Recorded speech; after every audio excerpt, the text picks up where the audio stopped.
Ladies and gentlemen, good morning, ladies and gentlemen. Good morning.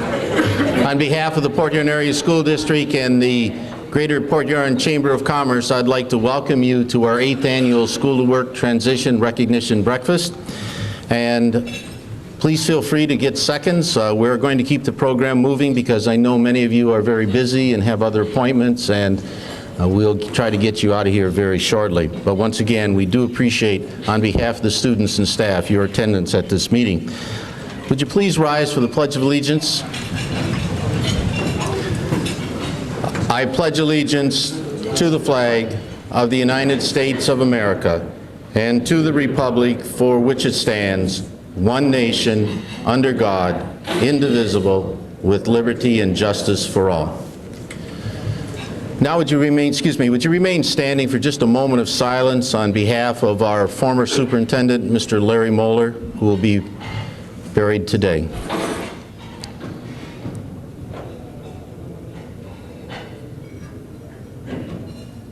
Thank you. Mr. William Kimball now, our superintendent, will now speak on behalf of the school district and the Board of Education. Mr. Kimball, please.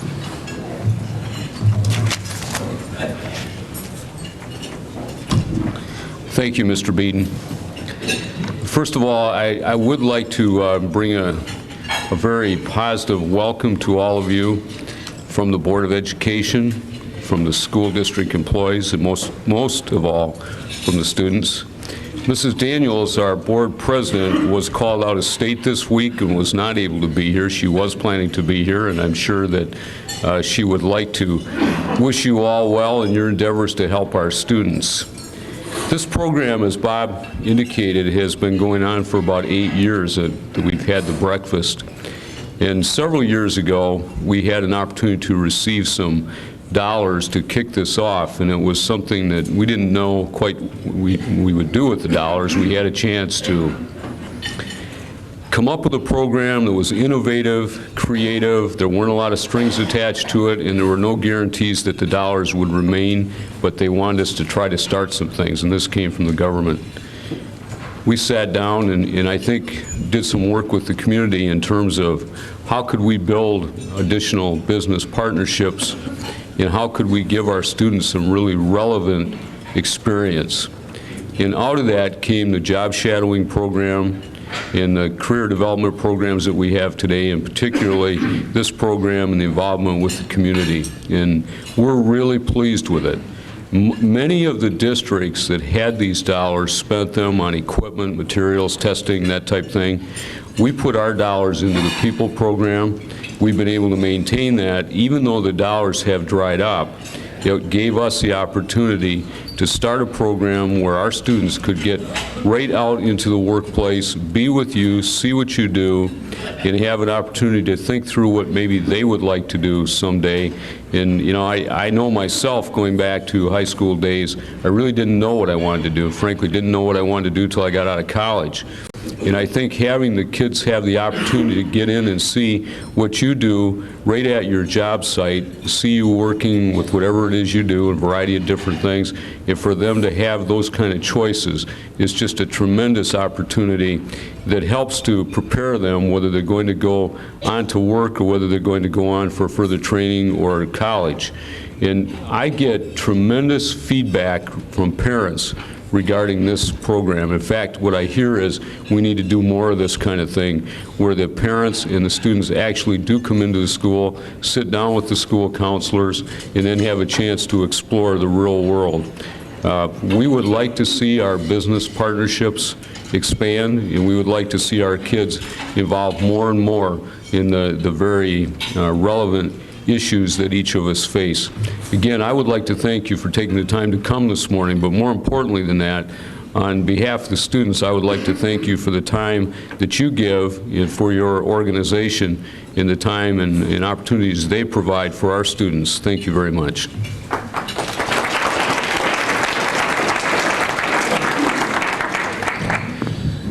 Thank you, Mr. Kimball. The other half of this equation is the Chamber of Commerce, and I go back with the Chamber of Commerce back farther than I really want to admit, but most recently, the Chamber of Commerce and the Portland Area School District partnershiped in putting together this program, and as it has gone through its own metamorphosis or transition from our regular career education program to school to work transition and now phasing over into career prep, we're very pleased to have the Chamber of Commerce as a partner, and Holly Quain, the new executive director, is doing an outstanding job, and she's going to say a few words on behalf of the Chamber. Holly? I'm glad Bob said that in front of several witnesses. Appreciate that. Can't take it back now. Good morning, everyone. I want to thank you all for being here this morning. I have a hunch that some of you got in your cars this morning and it was rather cold and you probably would have preferred we just sent you a thank you note, but I appreciate you driving in here and having breakfast with us this morning. I want to speak to you on two levels quickly because Bob said I had to be quick. One is as the Chamber Director. For those of you who really aren't aware of what the Chamber does specifically, our role is to partner business with the community. And we advocate for quality of life issues and for business networking and so forth, but one of the most important things that we do is partner with education. What does education have to do with business? Well, business people are pretty smart, and they know that you have to plan. And what we understand, those of us who really care about a community, understand that the best plan for a community are its students, are its children. And so partnering students, partnering our youth with business makes sense because we build good citizens, we build good planners. Whether our students stay in this area or move on to another community, we know we're building that. So any partnership between business, the Chamber of Commerce, and education, whether it's through lunch buddies, academic achievement, awards banquet, or school to work transition makes sense for us. On a personal note, I'd like to tell you my story about school to work. I have a son who is at Michigan State University, the only real university, and when he was a sophomore in high school at Northern, he got involved in the school to work transition, and he knew he wanted to be an environmental engineer. And so his counselor sent him to what was then Collins and Aikman, and he spent the day, and he had a wonderful experience. And 2 years later, when he was a senior, a group of, and I want to say they're a hunting organization, but I don't think that's the word, Whitetails Unlimited, some of you probably know who they are. They advocate for the environment. They decided that they had enough money in their coffers to offer a college scholarship to a student who was interested in following a career path that had to do with the environment. And so his counselor at Northern looked Matt up and said, "You still interested in environmental engineering?" And my son said, "You betcha, I'm on my way to Michigan State." And he received the application from Whitetails and filled out the application and was chosen one of their two. They had a winner from PH and a winner from Northern. And so his school to work transition translated into a $2,000 college scholarship for him.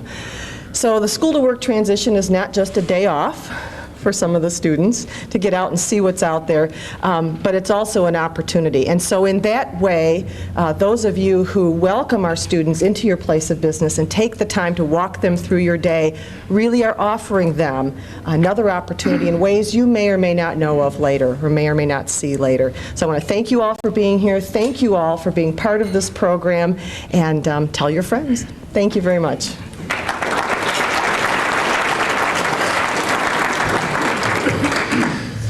Thank you, Holly.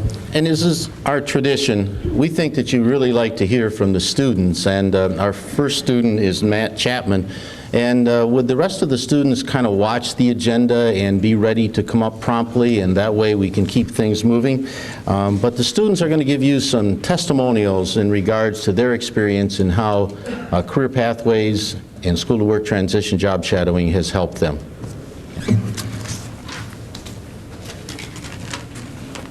Hello, I'm Matt Chapman, and I'm an 11th grader at Port Huron High School. First off, I'd like to thank Mrs. Smith for allowing me to speak here this morning. ever since I've been young, I've wanted to go into politics. I've told just about all my teachers and all my friends that I will indeed be president one day.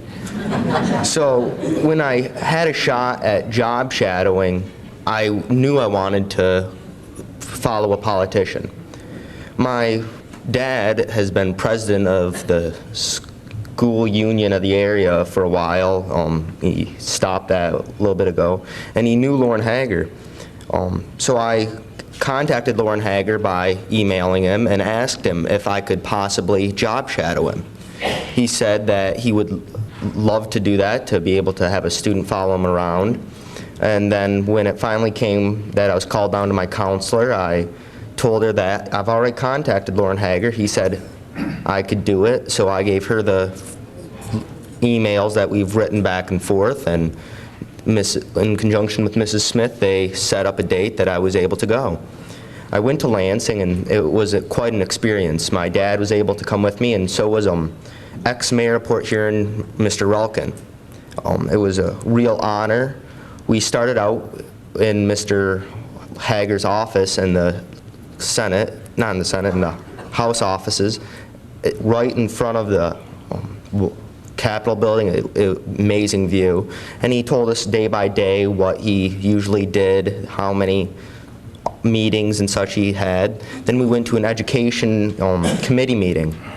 They were going on two big issues. One at the time was allowing businesses to hire out teachers and certification. And it was amazing seeing how a lot of these issues would split right down party lines, and how just one or two votes would really make a difference. The next one was a housing development meeting, and this time it was amazing to see how you knew that a lot of things in politics were done behind closed doors. The meeting took less than 5 minutes from the time he walked in until he walked out. They said, "Everyone here?" "Yup." "Everyone agree?" "Yup." "Okay." Then we went into the House. Mr. Hager gave us a small tour of the House building. We went through the Capitol. Then he had to go in to another meeting, and my father, Mr. Relkin, and I took a small tour and then ate in the House chambers. Really good food there. It was right before St. Patrick's Day. They had corned beef, really good stuff. But seeing how and what they did really cemented what I wanted to be as a politician. I saw how I could work and better, and it just really fit my personality, I think. I had an amazing time, and I would like to maybe job shadow a different member of politics this year, senior year, or possibly a lobbyist to see the other points of view. Thank you and for giving me this opportunity.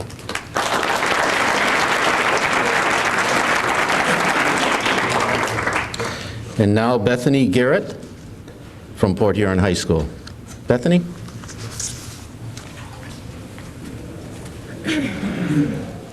Good morning. As you said, my name is Bethany. I'm in my senior year at Port Huron High School.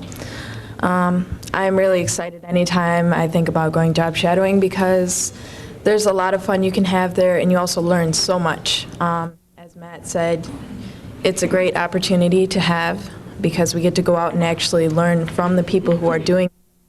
I think it's great, any of the businesses, it allows students to come in because without this, you wouldn't see firsthand what it's like to be in that job.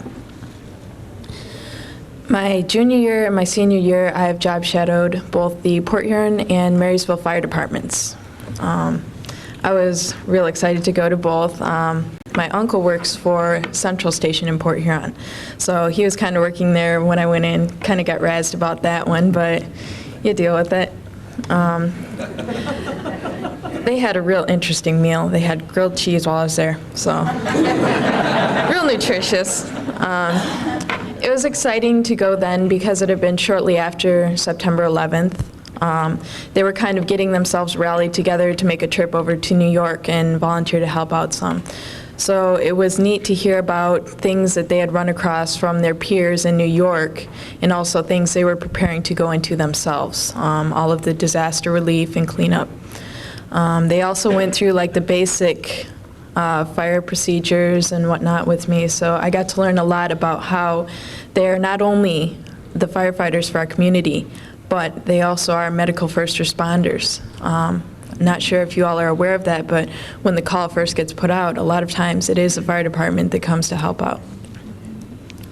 When I was in Marysville, I got to talk with a paramedic who had come from Detroit. He was just a little jumpy every time the bell would ring, so that was understandable, though. He worked the midnight shift while he was in Detroit, and I heard a lot about the different things he had gone through there. And not only was it a very busy run, doing 12 to 15 runs out every night in Detroit, where it's not always pleasant runs either. He talked a lot about what it takes to become a paramedic as well as a firefighter, that in the future that's probably going to be very important, seeing as many stations are switching to medical first responders. I got to talk to both fire chiefs about the education needed to become a firefighter and what it takes to pass the physical agility tests, which are very important. And I also got to talk to some of the firefighters themselves about the different degrees, such as a major in fire science or your firefighter certification, and what it takes to get into a fire academy. So not only was this very helpful for me, because I've already decided which school I'd like to go to for fire certification, but it helped me with a lot of, okay, I need to learn how to do this before I get into fire academy, because it's not like you're automatically going to get into a fire academy if you can't carry like 150 pounds up a flight of stairs.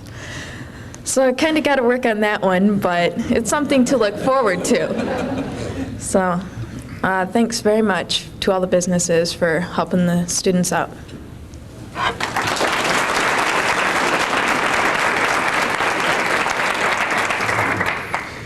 And now from Port Huron Northern, Debbie DeKay.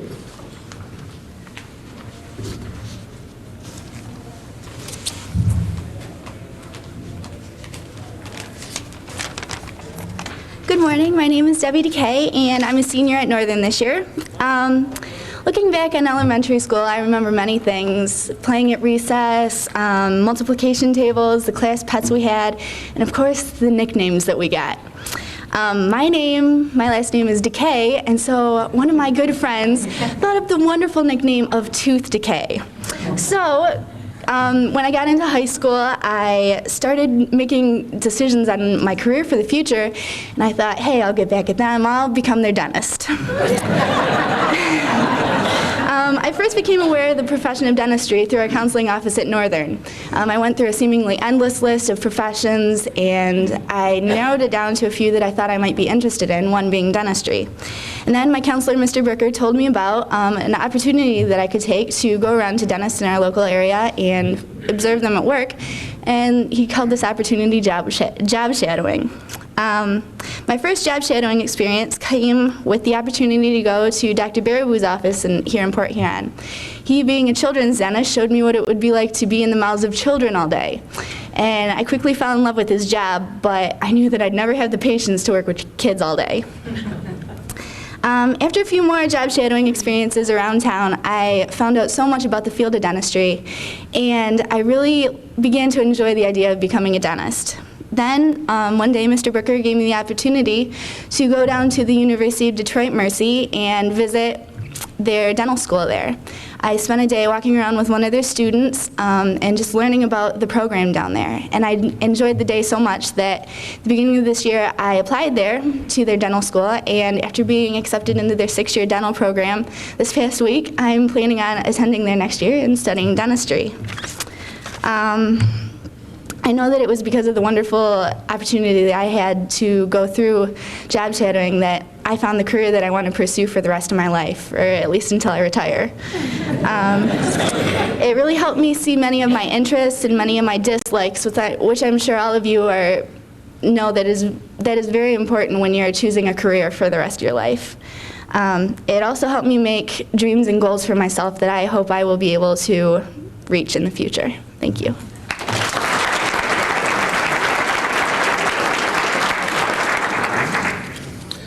And now, Tom Budzik from Port Huron Northern. Tom?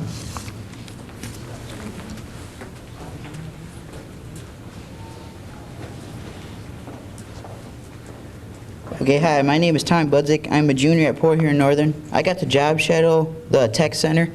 I thought it was pretty cool. It was a little weird at first. I kind of lost my way around there. It's big to a new person. But I got to meet some of the kids, got to look. I went for auto body. It was pretty nice. At that time, there were, I got to watch them paint an 85 Chrysler LeBaron, straighten out the frame of a 68 Camaro, all that fun stuff. And then they said it's kind of hard to get into the program, so I decided to talk to my tech teacher and try to sign up a little early. And he sent some information to me, and I got in. It was kind of fun. Right now, we're doing basically what I went in and seen the first time. We got done straightening out a Camaro, the rest of it, and then we just got done painting a Geo. Those were fun. That one was a pain in the butt, though. And then the stuff we just got done doing now was taking apart the bumpers, the fenders, all your basic stuff, putting them back together. Some of those were a pain too. And then we just, all your basic stuff, we fixed the frames and all that, and then we set it down to auto mechanics. They fixed the motor, they rebuilt it. It's the second year, it's a 2-year program. The first year just takes apart cars and fixes them. Second year you get to paint, all that other stuff. And then after that, the first year you can get halfway certified through the summer, which is you can have a part-time job at an auto body place just for painting and pulling dents. And second year you can have a full-time job with everything you've earned through the 2 years. And then as you move on, you learn a lot more stuff. Hopefully my teacher, he's trying to find a spot where I can go hang out for a day at an auto body shop, hang around with somebody a little bit older and show me some more stuff. And if they like the way you do and help them, some of them can hook you up with a part-time job. You go to school for the first couple hours of the day, and then you go and you work the rest of the day. Sounded like fun. I want to go. He's trying to find somewhere. But other than that, it's pretty fun. And that's how I got my career decision, was through the job shadowing. I thought it helped me decide, and I actually got to see what it looked like for myself than watching like a movie and stuff that I've seen. But that's how job shadowing helped me. So I'd like to thank all the companies for letting me and my fellow students on job shadowing.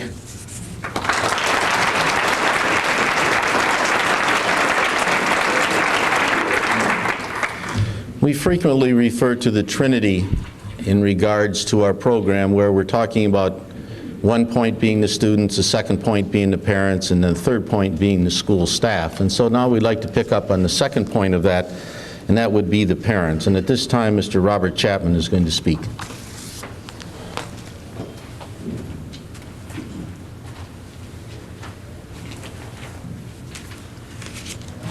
I want to thank everyone for their invitation here, and I did notice, though, when Matthew came up and mentioned being president, there was a slight ripple of laughter. I don't think I would have done that if I were you.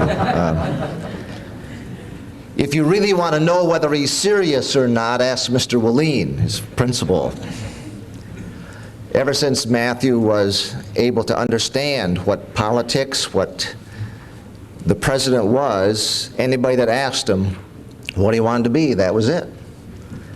And he is not just saying that, he has a fourfold plan to follow through on that. We have college, we have law school, we have running for the legislature of Michigan, then either, and this is a toss-up, maybe you can advise them, either governor or state or a Senate seat, and then president.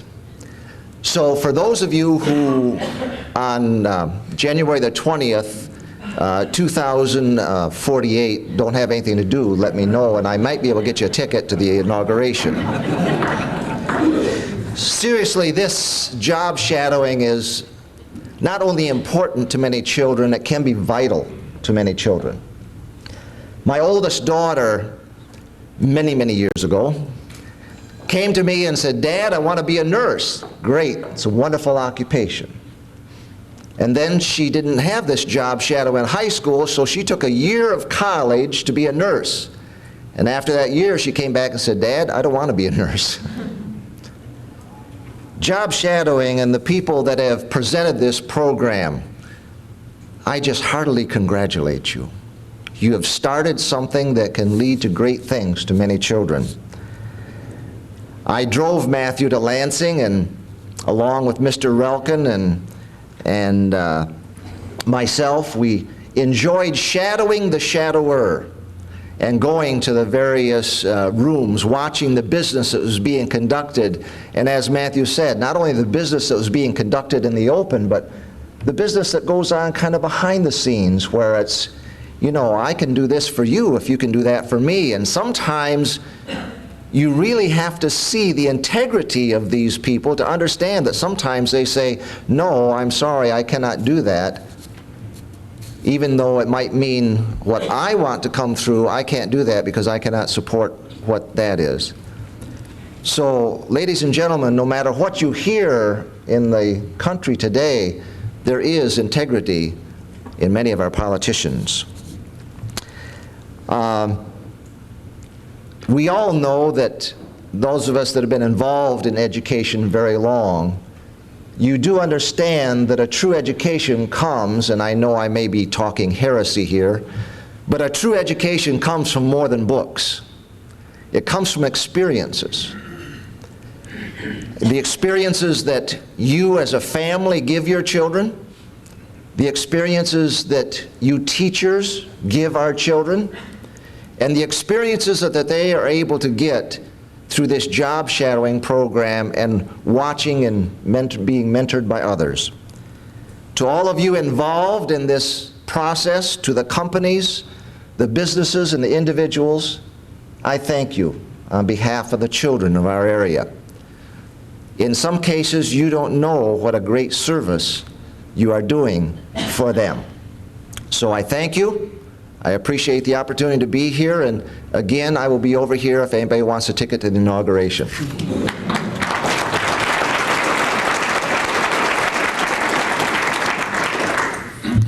You just never know, so mark that down on your calendar. And now Jackie Bennett from Port Huron Northern.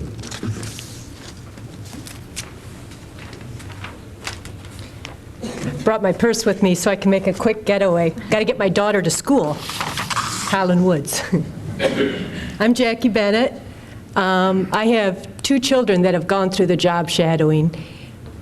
I'm not really a public speaker, but I'm thankful for the opportunity to come up and thank you businesses for opening your doors to our kids. I've got a daughter who's a junior this year, and she's doing great in school. She probably could have stumbled along. She did visit Dr. Cotter's office, and she also visited Port Huron Hospital Radiology Department. And they were eye-openers for her, and I'm really thankful for the opportunity. My son, though, really benefited greatly from this. Been kind of struggling. He couldn't see the purpose of school. Why are we learning this boring stuff? Why do I have to do this?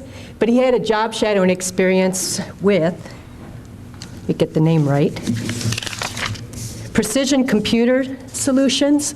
Mike's always been really interested in computers. And the gentleman who took the kids around there showed them the business and told them, you can go out and get your certifications and make 5 digits, or you can go to college and make 6 digits for your salary. And Mike came home that day and said, Mom, I'm going to college. That spoke to him. And I am so thankful to them for just giving my son a kick in the pants. He's at junior college this year, but next summer he's going to go down to DeVry in Columbus, Ohio. So thank you, thank you, thank you, as a parent, for opening your doors to our children, for showing them your profession, your passion for this profession in a lot of cases and giving them a goal to work towards. Thank you.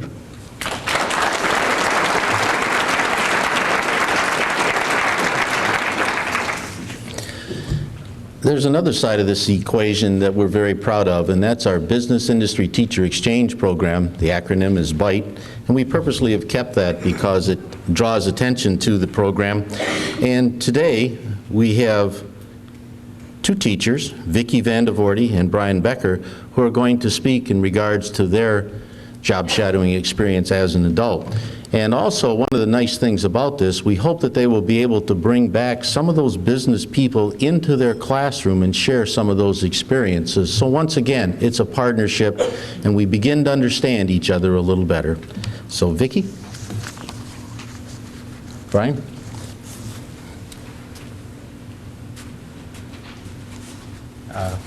Good morning. I don't think Vicki's here today, so I'll just speak for myself.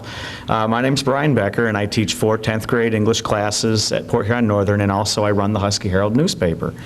And last spring, Vicki and I went into the Times Herald and spent a morning in their newsroom. And I thought that it just was an extremely valuable experience for myself and for my editor-in-chief that I took with me to see what we were trying to do on our high school paper on the professional level.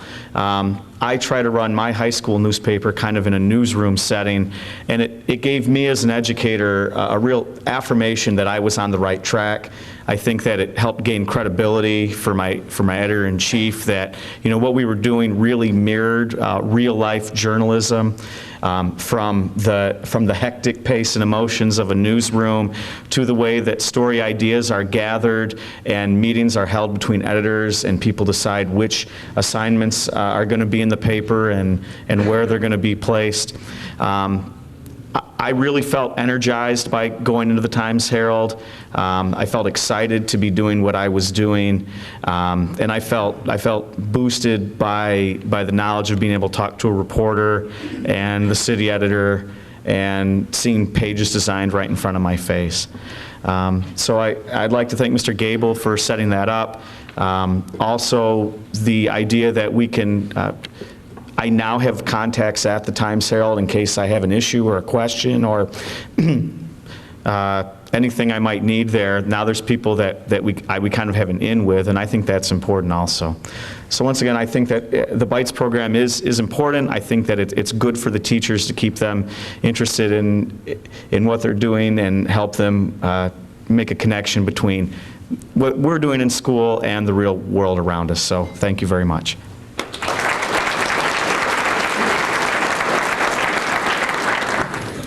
Thank you, Brian. And Chuck, watch out. It's going to be after your job. All right. Brian Harper will now speak on behalf of the businesses. Brian?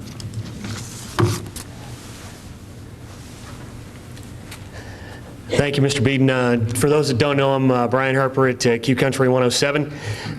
No job shadowing experience many, many moons ago, but I found out there was a job where you could play records, talk about the weather, and get paid for it. I said, well, I love America. Wow, this is great. The biggest reason that I am a personal supporter, and I know that you are supporters as well of the School to Work Transition Program, is because probably the most valuable lesson my father taught me he still doesn't know yet. So I'll let you in on the little secret. Never get up for 26 years and go to a job that you hate, because that makes you a miserable human being. And there was some salad days in the Radio Times. I had a truck repossessed when I first got into the radio business, because I was working in the middle of the night at a radio station and unloading trucks at Kmart the next morning just to pay the rent. So it was truck payment, rent, well, see you, truck. And so that sort of went with it as well, but it's paid off in huge dividends at this juncture, obviously, for me personally. And again, the reason I think that the biggest support is needed for something like this is that there is reality out there, right? It's just not like you're going to be 18 and they dump you out at the end of May, and it's sayonara, so long, farewell. And I think that that's the biggest part of the program. We have, you know, again, on a personal level, we have a whole bunch of people come into the radio station and go, dang, you guys really do work. What is up with that?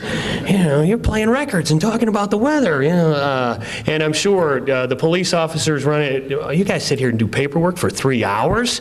What? No, you're not on cops. How does that, what's up with that? And I know there's a whole bunch of other businesses here as well where the eye-opening experience part of it is everything. And I think that, I mean, we've talked some people out of broadcasting, which is a good thing if you don't have the metal there. And the media has to take a whole bunch of heat every single day now because we're sensationalists and horrible human beings and prey on the hurted and the wrong. But we'll get on that soapbox later. All right. This is all about what it does for kids. And again, I think as I sit here and see all the successful people from the community, I think that you probably support the program for the same reason we do at WSAQ and at Radio First. Because again, you don't have to have a kid who wakes up at 28 years of age, goes, wow, I hate this. Now I have nowhere to go. Now I have nothing to do. I have no experience to draw on where I want to go from here if I don't like this. And so I'm hoping that everybody here will continue. We will continue the crusade at Q Country 107 and at Radio First. Love putting the kids on the air because you know, they come in and we like putting the cool guys on right away, because they come in and they're cool and they got a really deep voice and they're going to be on the radio. And then you open their microphone and they go, that's fun to watch. And, you know, Janet calls you, hey, they'll work for free for the day. All right, bring them on. All right. So, again, I hope you'll have your other associates help you with the program and participate as well. And we will continue to do so as well. And no, I don't make campaign contributions, but thank you very much, sir.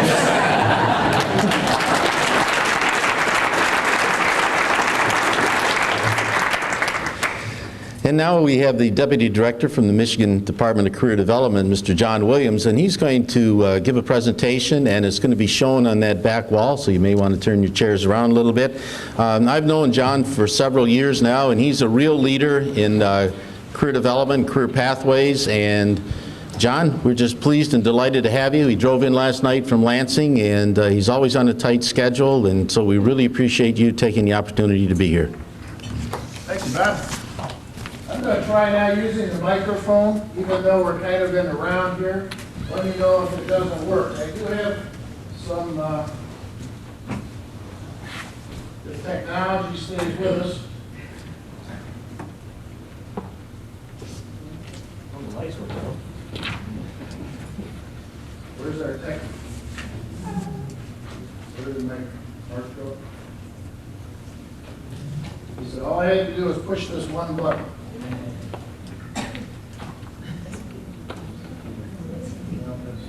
There we go. It's taking a while to warm up. It gets better than that, don't worry. Those of you sitting at the table can see my computer, so it's not bad. What I want to talk about for not a very long period of time is the career preparation system in the state of Michigan. And I have to say, what I've seen this morning is what we envisioned 4 years ago when we kicked this off. Career prep legislation was enacted in 1997.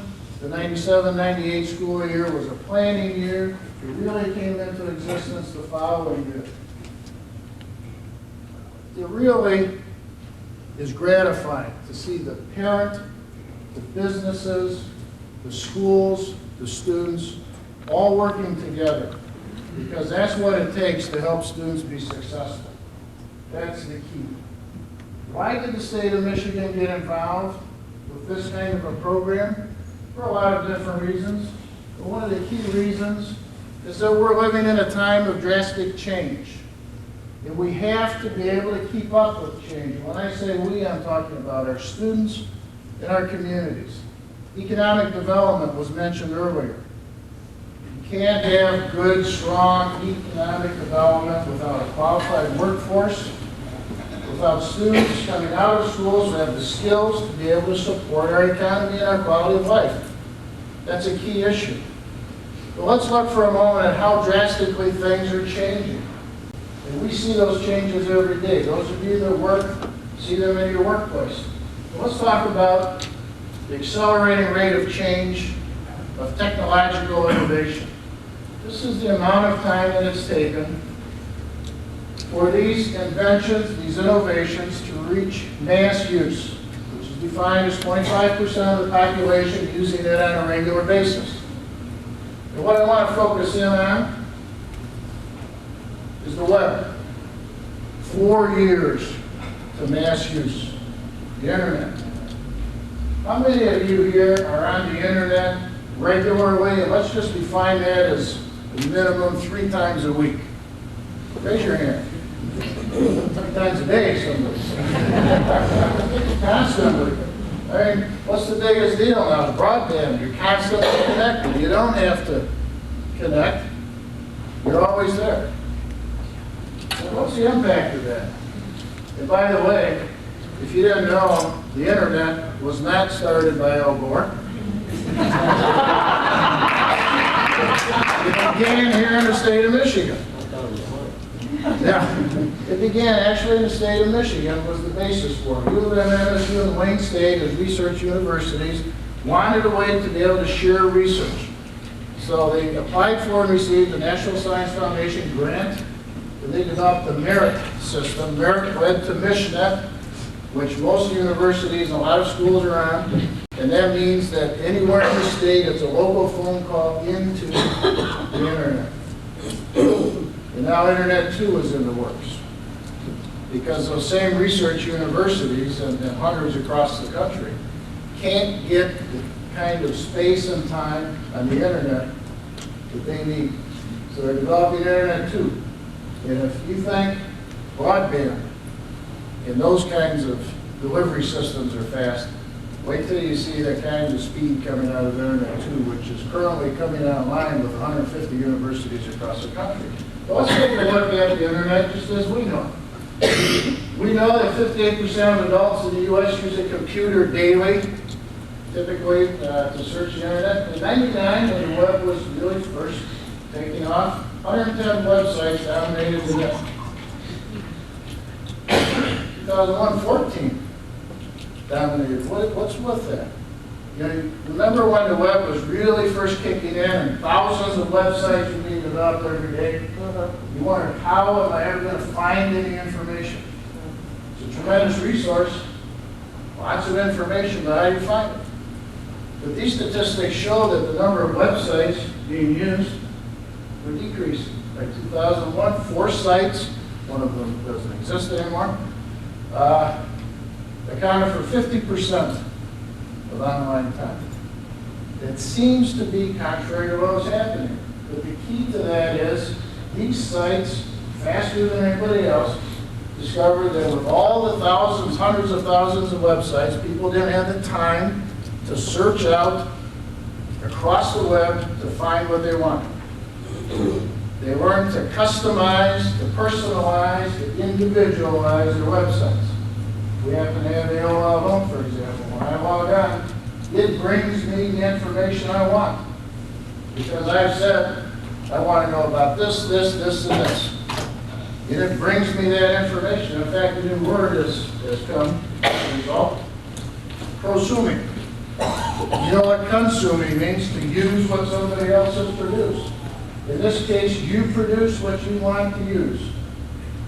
That's what the internet, among other things, and computer technology provides us. Customized, individualized, personalized service. We know how the computer has impacted, and all the technology has impacted skilled trades in the workforce. And you've probably seen these statistics before. What I want to point out is the flip-flop between skilled and unskilled is no longer sufficient for a student to graduate with a diploma with no particular skills, go out and get a job, spend the rest of their life, or at least until retirement, working in that job. You have to be able to constantly learn and upgrade your skills. The other thing I want to point out is the percentage of professional jobs required in the workforce. It's typically defined as a bachelor's degree or above. Constant from 1950 to 2000 and projected by Bureau of Labor Statistics to remain constant until the year 2050. Let's look at the aspirations of our students. We know that students say they want to go to college, and that's good. Parents say they want their kids to go to college, and that's a wonderful aspiration. This statistic came from Weiss. I assume some of you are familiar with Weiss, Michigan Occupational Information Service. We know that about 20% of the jobs require a college degree. Actually, in 2001, 71% of high school graduates went on to college, and that's a good thing. The question is, were those students prepared to go on to college? And we need to take a look at the data to see how well we're doing as schools to prepare students who want to be successful at their next level. So let's look at some completion rates for students as they leave our schools. What this means is the freshman class in 1993, 6 years later, 64% had attained a 4-year degree. 6 years, 4-year degree. 2/3. I looked at U of M, slightly higher. I want to ask you this, if Port Huron High School, Port Huron Northern had a graduation rate of 82%, would that be considered sufficient? I don't think so. Now, there's lots of reasons why students don't complete. We'll get into some of those later, but even taking that into account, I don't think that's as high as it should be. My youngest daughter's at Western, so I looked up those statistics. Just over half.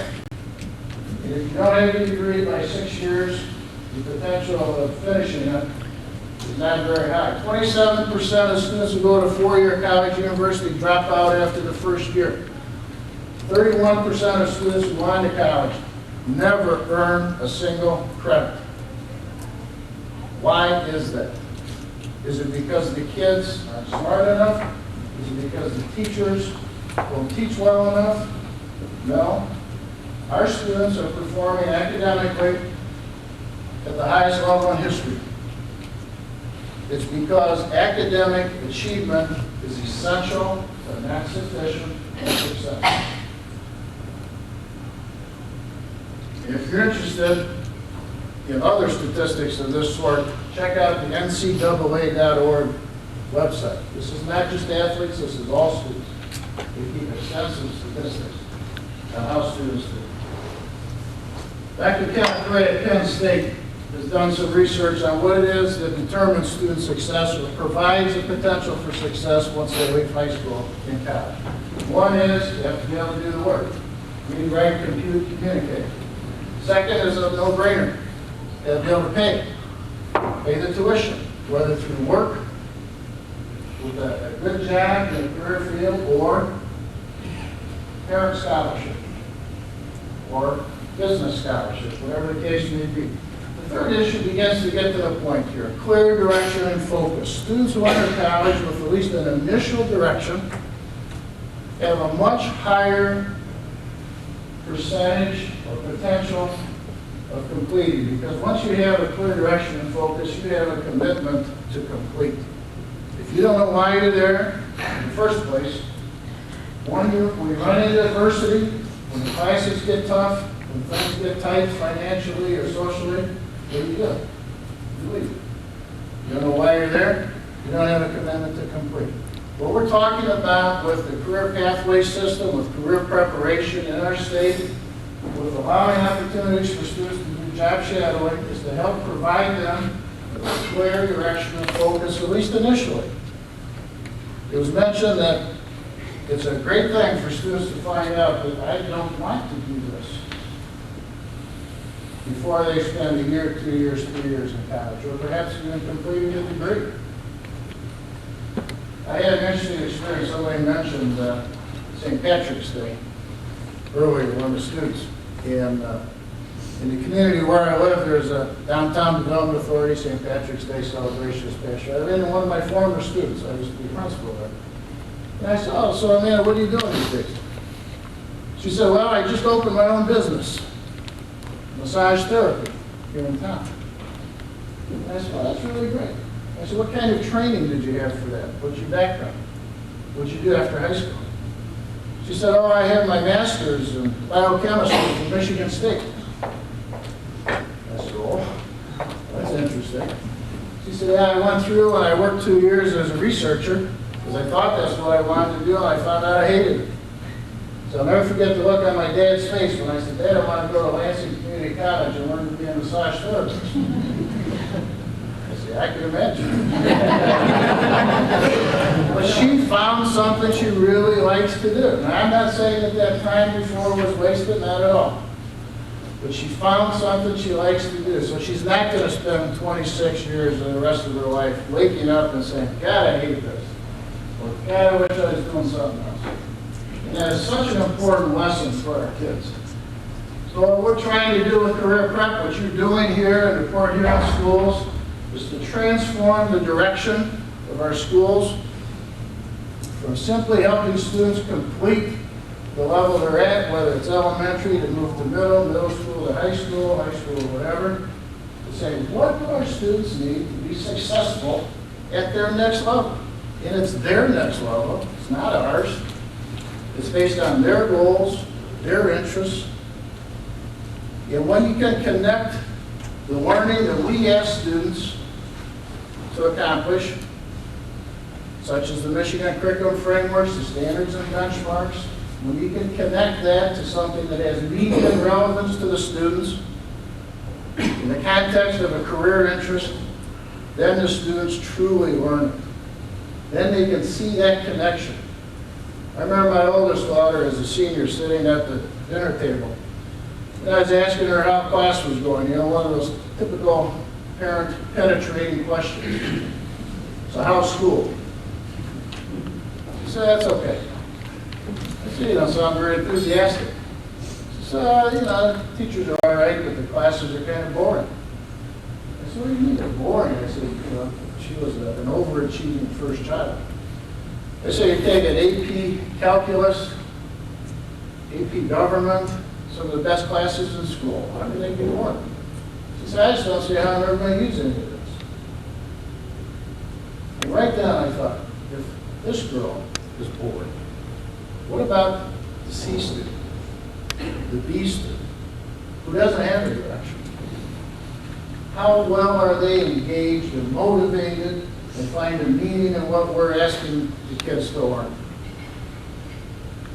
The job shadowing programs, the mentorships, the BITE program, to get teachers out in business and industry so they can see what's required, what the new requirements are, much higher and more difficult than they've ever been, especially in what we call the workplace readiness and even business understandings, the problem solving, teamwork, decision making, being able to recognize quality work, not just getting the job done.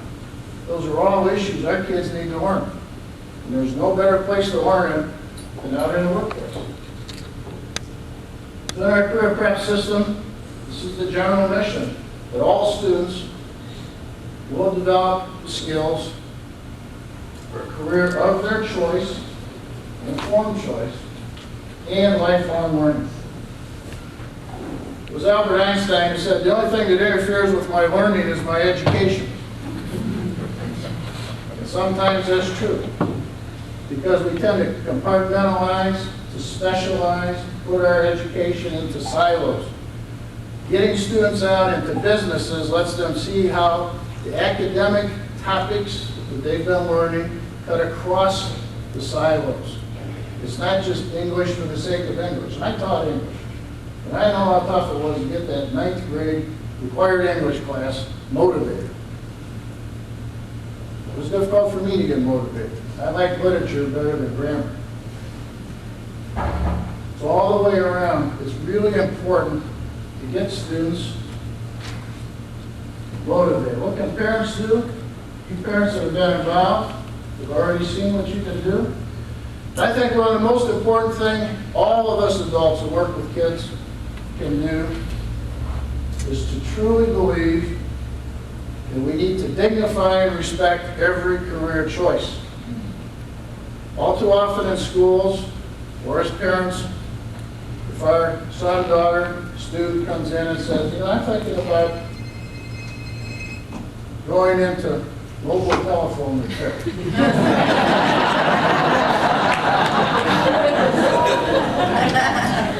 Contract with the schools. If we poo-poo that, and even in a well-meaning way, say, oh, you know, don't go into that, you can do something else. I mean, that can keep a student from finding and entering a career that they truly like, and in fact love, and have a passion for. You saw these speakers that were up there today. You can see where the passion is, from the business, from the students. That passion comes not from somebody else saying you ought to do this, but from the student and the business person discovering for themselves, I like to do this. My middle daughter, when she was in high school, had a chance to do a mentoring program. It's an elongated job shadowing. She had 2 periods release, first semester senior year. She'd been saying she wanted to be an attorney ever since she was in middle school. Are there any attorneys in the room? Okay. If I married to an attorney, I better be a little careful. No, seriously. I said, listen, why do you want to be an attorney? She said, I love to argue and I always think I'm right. Well, that's a pretty good start. So anyway, she had a chance to mentor with the chief labor attorney in Washtenaw County. She sat in on mediation, litigation, negotiations, the research in the law library. That just validated for her that's the kind of work she wanted to do. And that's what she's pursuing now. Will she achieve that goal? That's up to her. She has a goal. She has a direction. And often as I go around the state and I make presentations, people will ask me afterwards, you know, you talked about your 3 daughters. What are your goals for your 3 daughters? I said, they're very simple. I want them to find something they love to do. I want them to be very good at it. And I want them to be independent. And other than that, as long as it's not illegal, I don't care what they do. I truly don't. As long as they really enjoy it. And they're the best that they can be at it. The businesses, again, many of you have already been involved with these kinds of opportunities. It's so important for our students to learn outside the school walls. That's what career prep and the pathway system is all about. To help students make an initial choice. It doesn't lock them in forever.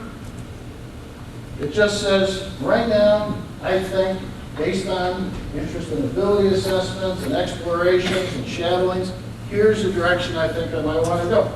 So as I take that English class, that math class, I can see the connection between what we're doing in class and what happened at the fire station, or what happened at the dentist's office. They can see that for themselves, not just being told. What can teachers do? Again, is to integrate real-world examples, because not all that has to come from outside the school walls. You can bring it inside. The teachers going out on the internships, bringing in the lessons they've learned to share with their students over the years. And again, to dignify and respect every career choice is so important. It's important for our kids, and it's important for our economy.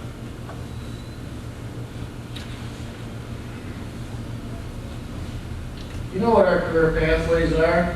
6 very broad categories. We don't need to go into detail. It's a way of organizing instruction, organizing activities in a way that makes sense for students. You know, for years we've been trying to figure out how to motivate kids. And there have been a lot of interesting innovations in the field of education. Try this, try that. Test them more. That'll get them more motivated. What really motivates people? What motivates you? Your interest. What you're interested in, you'll do. If you're not interested, we have the advantage as adults. You know, they say we can vote with our feet. If we don't like what's happening, like in an adult ed class or in a college class that you're taking, if it doesn't interest you, you leave. Our kids don't have that choice, do they, in the K-12 system. We expect them to sit there and to learn what we want them to learn.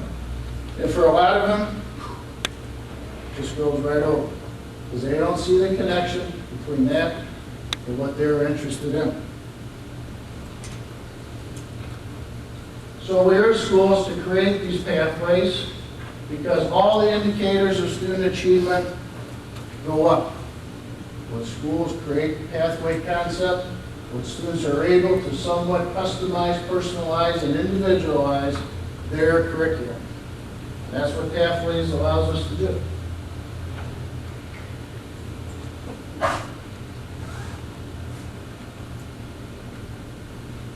They help students examine their interests and to develop higher academic skills. Let's say a student in the 10th grade thinks they want to go into a particular area. And in researching that area, job shadowing, they discover, boy, I need to be better in math if I want to do this. Then they make the decision, I'm going to learn more. I'm going to take the next level of math that I wasn't going to take because I see that I need it. Or I'm going to take this next level of science, or whatever it might be, because I'm going to need it. Not somebody saying, you ought to do this.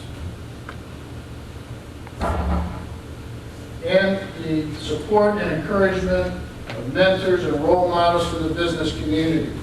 No offense to the educators in the group, I'm one myself, but it's not good enough for teachers to say, someday you might need this. Kids need to be able to see for themselves.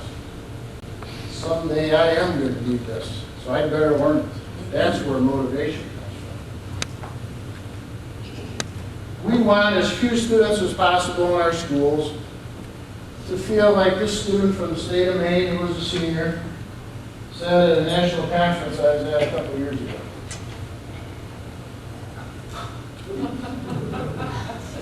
That's pretty harsh. I don't think there's a teacher in this room or in your school system that wants kids to feel this way.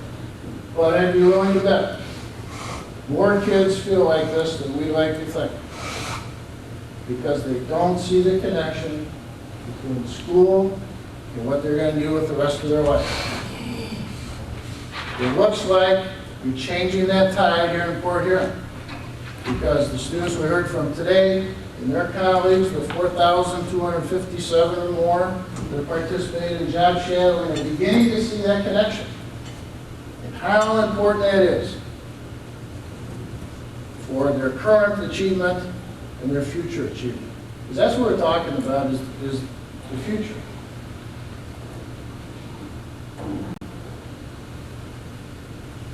Back in 1916, John Dewey said that connecting education with work is the most effective way for students to learn.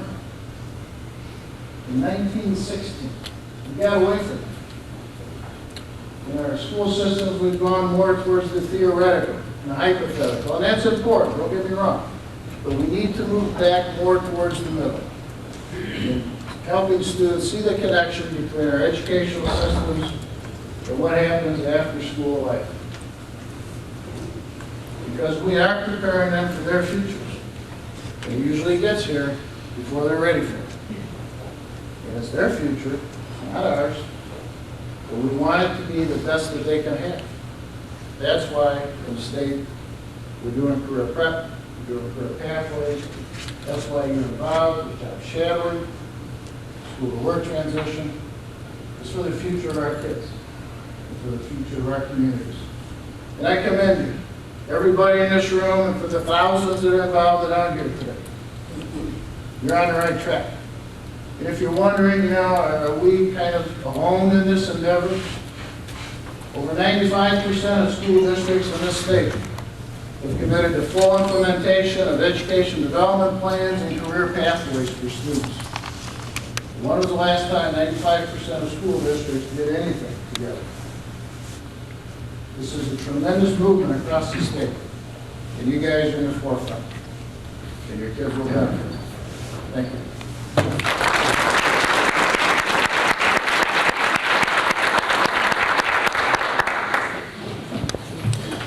Thank you, John. That was very informative, and I think it really challenges all of us in this room to look forward to developing our programs to be even bigger and better. And one of the things that really jumps out at us, John, is the fact that you talked about business, and we're dedicated to revitalizing our business departments in particular because, depending upon which statistic you read, 70–80% of our jobs in America relate directly to business. And so why wouldn't we be taking more business classes? And at this time, I'd like to call off the names of our 4 new employers, and our staff will be getting these out. I talked to these people personally yesterday. Mosier's Jewelry, St. John River District Hospital, Stevenson Electric, and City of Port Huron Data Processing Department. All of them are our 4 new employers for this year, keeping in mind that we have over 160, and so we're delighted with that. The first couple of years, as you recall, we were giving these out like 30 and 40 a year. And the beautiful part about that is those first initial employers have stayed with us, and we're delighted with that. So we want to make sure that these people are recognized. A couple other things. On your table is a portfolio day sign-up sheet, and that's a critical part of our career education program. In Port Huron, we still refer to it as career education as an umbrella for K-12. So if you take a look at that, and if you're interested in being part of our portfolio day, which, if you recall, is where employers come and review students' resumes, and we provide them with a nice portfolio binder. And we're working on doing this on disc as well as video, and now through the efforts of some of our staff, we're working on having it so that there will be voice with the tape. And that's a wonderful thing. We think we're out front and avant-garde on some of these things, but keep in mind, we never can stop. I mean, this is kind of a progression thing that you just run, go, and do more and more. So we're very appreciative of that. I guess it's now just time to say a simple and dignified thank you to each and every one of you. It's just amazing how after our 8th year this continues to work, and it's such a partnership. It just comes together like people holding hands all over. So I'd like to have all of you stand up at this point in time, and let's have a round of applause for each other. And then there's a couple people I really want to highlight.